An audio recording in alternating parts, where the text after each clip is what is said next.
नमस्कार दोस्तों, स्वागत है आप सभी का आज एक और नई वीडियो में। आज की कहानी को सुन के आप हैरान रह जाओगे, इसलिए इस कहानी को पूरा देखना शुरू से लेके लास्ट तक।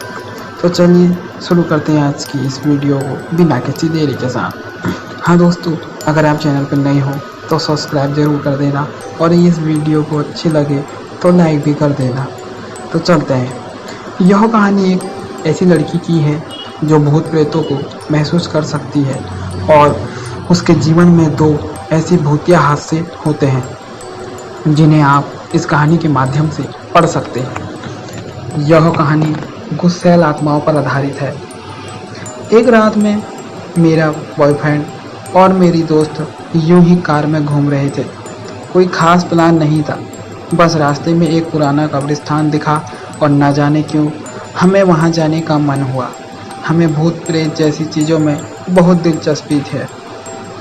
मुझे आत्माओं को महसूस करने की एक अजीब सी शक्ति है। जैसे ही हम कब्रिस्तान के पास पहुँचे, मेरे अंदर एक बेचैनी फैल गई। बाकी दोनों कार से बाहर निकल गए, लेकिन मैं अंदर ही बैठी रही। कुछ था जो मुझे रोक रहा था। तभी मेरी दोस्त भागते हुए वापस आई, घबराई हुई और बोली कि उसने कुछ दूर पर कुछ देखा है। हम सब वापस कार में बैठे और हमने उस दिशा में कार घुमा दी। जैसे ही हम उस कब्र की ओर बढ़े, मेरा शरीर पूरी तरह कांपने लगा। मेरी दोस्त और मैंने साफ देखा कि एक काली आकृति उस कब्र के पास खड़ी थी। जितना नज़दीक जाते मेरी कपकपी और बढ़ती जाती। ऐसा लग रहा था जैसे वो परछाई मुझे चोट पहुंचाने चाहती हो। नफरत और दर्द की लहरें मेरे अंदर घूम रही थी। मैं अपने आंसुओं को रोक नहीं पाई और मैंने रोने लगी। मेरा बॉयफ्रेंड और मेरा दोस्त वहाँ रुकना चाहते थे, ख़ास तौर पर मेरा बॉयफ्रेंड, क्योंकि उसे तो कुछ दिख ही नहीं, पर मैं वहाँ से निकलना चाहती थी। मेरा मन कह रहा था कि यह जगह तुम्हारे लिए सही नहीं है। घर पहुँचने के बाद भी मुझे कांपना बंद करने में 1 घंटा लग गया। बरसों हो गए थे किसी आत्मा को देखे हुए, पर इस बार कुछ अलग था। जैसे उस आत्मा का मुझसे कोई पुराना हिसाब बाकी हो। ऐसा अनुभव मुझे बस एक बार और हुआ था, जब मैं कोई 9 या 10 साल की थी। मैं और मेरी एक पुरानी दोस्त हमारे पेड़ों के पास बने एक छोटे से क्लब को सजाने के लिए कुछ चीज़ें ढूंढ रहे थे।